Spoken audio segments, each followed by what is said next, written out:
Okay, guys. So, if you see this, it might look familiar if you've seen any other review videos. But this is for the semi-buff testing. Now, the one thing I want to point out here before I start is you'll see the prices, the costs are the exact same thing as in the BTD6 testing. 58,000, 18,000, 26,000 thingy. They're the exact same. So the efficiencies look a lot lower.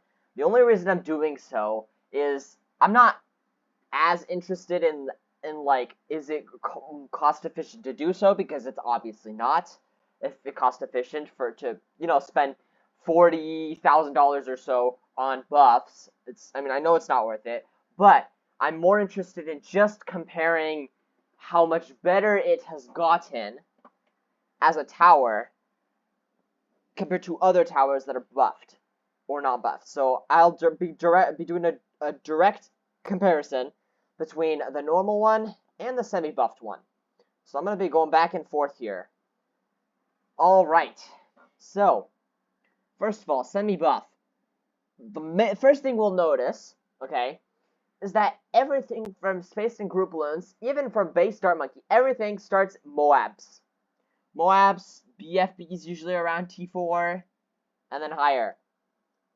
Whereas the normal ones don't get to Moabs until like T5. Sometimes T4s, abilities here or normal there. But yeah, not not base Dart Monkeys. So, buff ability, awesome. Round wise, round 6 to 40 for the Ultra Juggernaut. 40 to 80. So with buffs, it is more than 2 times better. That's insane. So what that means is the Ultra Juggernaut is very easily buffable. I like that. I like the sound of that. Middle path, round 8 to 39 at its peak. Alright. 40 to 78. Same thing. More than 2 times better than the non-buffed version. Amazing. Alright. Bottom path, from 8 to 89. This one is 39 to 95. So it's actually barely better. Turns out the bottom path is not quite as buffable as we thought they were. Very interesting. So now let's compare efficiencies. So if we look at the original one, okay, we'll notice that in terms of best to worst efficiency, it's bottom path, top path, middle path, right? Middle path being way worse. When we look at the semi-buffed, however, when you add buffs to it, the Ultra Juggernaut comes out on top with an efficiency of about 224-ish, 220. Instead of 280 to 290 for the bottom path. So in this case, it's the reverse. It's top path, bottom path, then middle path. Middle path is somehow still pretty bad. 750 is not bad, but for buffs, I think that's not very good at all. That, pretty bad, But I guess, at least what's nice is, Ultra Juggernaut is much more buffable than the Crossbow Master. And, looks like... Yeah, it looks like the middle path's also really buffable. Because its efficiency got, the cost per round got cut in half. A little bit more than that, actually.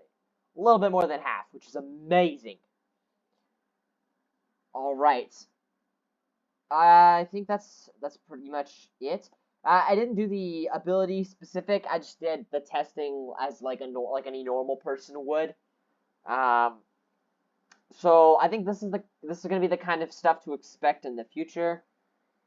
These are gonna be really short videos. So for example, this is it's only gonna be 5 minutes probably at most. So yeah, they're just really short reviews, just if you want to get a global picture.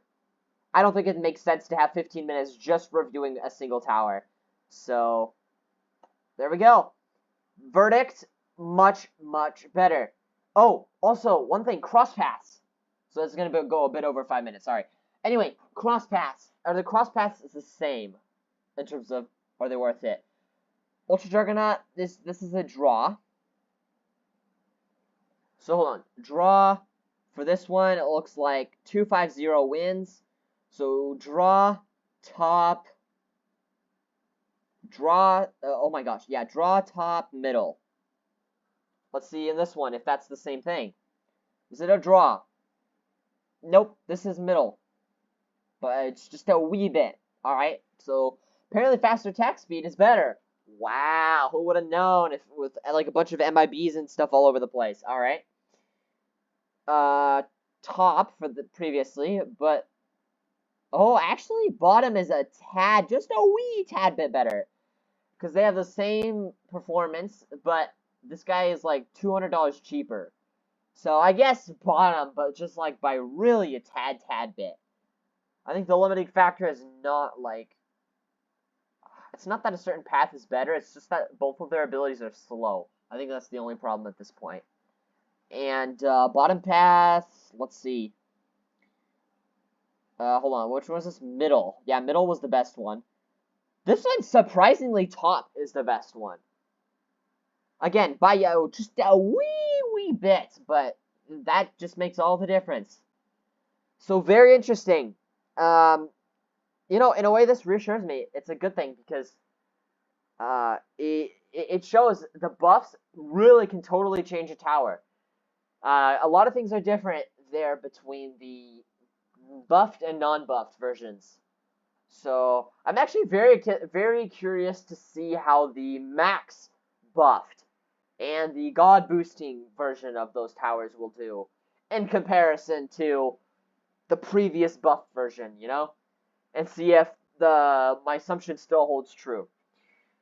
All right. Well, like I said, this is a short video, and again, this is just a little bit longer than the next future ones, just because I'm kind of explaining how I'm doing this, like my train of thought behind recording the information this way. Definitely, if you enjoy this, please hit that subscribe button. Sadly we didn't reach 100 subscribers, so there's not going to be time for a live stream before the summer break. However, the promise will still be kept. At 100 subscribers, I will start live streaming. So if that's something of interest to you, you know, just make sure you hit that subscribe button. Really doesn't take much.